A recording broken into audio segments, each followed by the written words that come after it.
ইউটিউবে বা সোশ্যাল মিডিয়ায় অনেকেই কি গোপন ইনজেকশন কি বা দ্রুত সাফল্যের ট্রিক দেখিয়ে থাকে, কিন্তু বাস্তবে এসএসসি পরীক্ষায় ভালো ফল করার কোনো ফর্মুলাই একরাতেই কাজ করে না। বরং স্মার্ট প্ল্যানিং, নিয়মিত চর্চা, মনোযোগ, মানসিক ও শারীরিক সুস্থতা, এই চারটি মিললে ভালো ফল পাওয়া যায়। নিচে গোপন স্টেপ বাই স্টেপ উপায়গুলো তুলে দিলাম। মনকে প্রস্তুত রাখা, মেন্টাল কন্ডিশনিং। প্রতিদিন 2 মিনিট চোখ বন্ধ করে আর কল্পনা করো, নিজেকে সফল অবস্থায় দেখো। এটা মাইন্ডসেট তৈরি করে এবং মোটিভেশন ধরে রাখে। ইতিবাচক কথা বলো, পজিটিভ অ্যাফার্মেশন, আমি পারবো, আমি প্রস্তুত, আমি মনোযোগী, কে স্ট্রেস কমায় এবং আত্মবিশ্বাস বাড়ায়। সঠিক পরিকল্পনা ও রুটিন। প্রতিটি বিষয় সময় ধরে পরিকল্পনা করো। দিনের শুরুতে কঠিন বিষয়গুলো পড়া, মাঝে মাঝে বিশ্রাম রাখা। রিভিশনের জন্য নির্দিষ্ট দিন রাখো। ভুলগুলো নোটবুক কি লিখে পুনরায় দেখা জরুরি। বিগত বছরের প্রশ্নপত্র প্রতি সপ্তাহে অন্তত 1-2 সেট করো। বোর্ডে প্রায় 2060 প্রশ্ন পুরনো নমুনা থেকে আসে। স্মার্ট চর্চা ও লেখার অনুশীলন। শুধু পড়লে হবে না, লিখে অনুশীলন করতে হবে।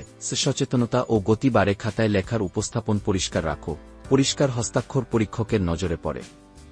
প্রশ্নের ধরন বুঝে লিখো। মেফ হলে সাবধান নেয়ার সংস্কৃতি ও গ্রুপ স্টাডি। যা বুঝছো না তা ক্লাসে জিজ্ঞাসা করো, বন্ধুদের সাথে আলোচনা করো, ইউটিউবে ভিডিও দেখে জানতে চেষ্টা করো। গ্রুপ স্টাডি করলে ধারণা পরিষ্কার হয়, সমস্যা দ্রুত সমাধান করা যায়। স্বাস্থ্য ও মানসিক সুস্থতা। প্রতিদিন 6-8 ঘন্টা ঘুম নাও, মেমরি শক্তি বাড়ে।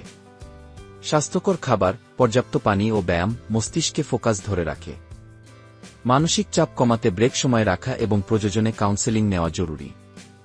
পরীক্ষার হলে কার্যকর কৌশল। প্রশ্নপত্র প্রথমে পুরোটা পড়ে নাও, জানো কয় নম্বরের কোনো প্রশ্ন। টাস্ক সহজ প্রশ্ন আগে করো, শক্তিশালী অংশে সময় ব্যয় করো, সময় বাঁচবে। শেষ 5-10 মিনিটে খাতা রিভিউ করো, বানান, মার্জিন, লাইন সহ সব ঠিক আছে কিনা দেখে নাও। তো বন্ধুরা, আজ আমরা শিখলাম mindset injection, routine injection, practice injection এবং হেলথ ইনজেকশন। তোমার কোনো স্টাডি টিপস বা দুশ্চিন্তা আছে নিচে কমেন্টে জানাও। লাইক ও সাবস্ক্রাইব করতে ভুলবে না। পরের ভিডিওতে আমি দেখা পরীক্ষার হলে মুখ পরিবর্তনের কৌশল দেখে নিতে ভুলবে না।